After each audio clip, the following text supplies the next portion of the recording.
It's been 8 to 10 weeks without a league games. Everyone's looking forward to getting back into it and everyone's rearing to go for the weekend.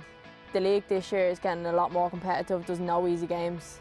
The teams below us, they always pop up near the end of the season. Like, teams come alive more in the second half of the season, so it does get very interesting near the end. I'm from Donegal, and people watching up home, anytime I go home, they're like, oh, I've seen you on TG4 and stuff. And even the young girls, they're able to watch and tune in and they know what's going on in the league, so it's really good. There's a great love for soccer up in Donegal, everyone plays and everyone's into it. They're tuning in. The likes of the Náisiúnta Academy, the Donegal Schoolboys League and Schoolgirls Leagues, it's really good.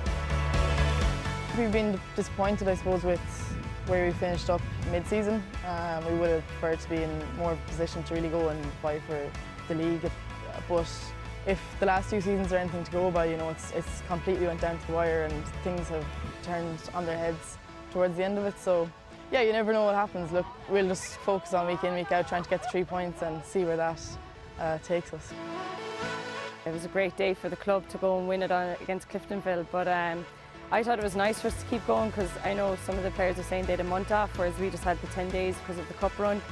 But yeah, no, it was huge for the club and it's given us great momentum to finish the league, hopefully off on a positive note.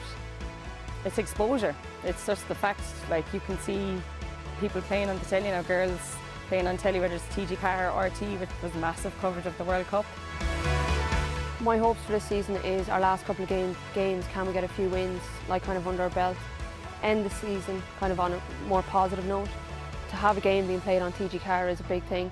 For people that can't travel to the game, it will be good for them to be able to watch it.